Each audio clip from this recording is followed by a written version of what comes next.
Run through my thoughts on an alternative business case for diversity. What I've found is all the cases I've read, and tell me if you've seen anything different, they're all focused on if you increase the percentage of women or increase the percentage of black, minority, ethnic, you will get so much better results, right? And nobody's buying it. Nobody's absorbing it. So I'm thinking, what would happen if we had a business case that actually said, if you don't do this, this could happen? Okay, so I want to just run that by you and get your thoughts, if I may.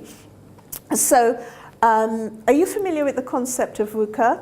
Yes, so leaders are having to perform increasingly in a VUCA world. So it's more volatile, it's more unstable. This I really like. This is the volatility index. And over time, anything above the line is what has a positive impact, volatility that has a positive impact. In the recent times, you can see all the volatility has had a really negative impact. So how do we deal with that? How do we deal with fluctuations in stock prices and currency rates and everything like that? So there's a lot of volatility around. There's a lot of uncertainty around. We've spoken about it already. You know, what's going to happen as a result of Brexit? I had to change that picture last night. What's going to happen as a result of Trump? What's going to happen as a result of the oil price changes? A load of uncertainty. So much complexity. You know, laws in Europe, laws in the UK, laws all over the place that we need to comply with. For example, how do we make sense of that? Technology, so many different touch points. This little chart is about all the different touch points I would have to go through just to buy some insurance. All the different channels and so forth, and so much information. How do I make sense of it all? Right? So it's very complex. It's an ambiguous world. Right? So how do we know what's actually the truth? How can I know that I'm reading all of this correctly? Which direction do I go in?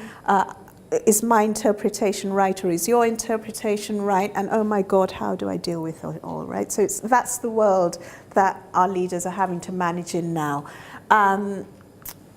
So you may have read the Harvard Business Review understanding and analysis of this, but they've identified a number of different qualities. Don't worry if you can't read this right now, you can Google it and download it. But a number of different skills and qualities that you need to have. And what I found interesting about looking at this is that it's a strategic imperative to have a diverse workforce at each level now in order to deal with this level of uncertainty. And my assertion is that organizations can take a massive leap forward by developing a culture, and I know, Gabrielle, you'll like this, yes, a culture in which diverse behavior, skills, and thinking are active.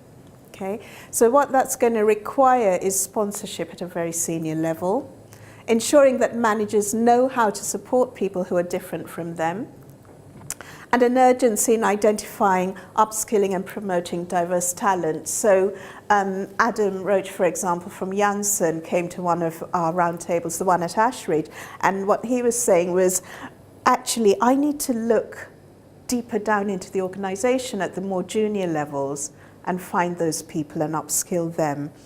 I need to go and ask people. Right? So women won't naturally come and ask me, so I need to go and ask them. And that's what I'm talking about, finding and educating men who have that mindset. And I think it begins there, because they're the people who will be our advocates, rather than trying to just push this case at them.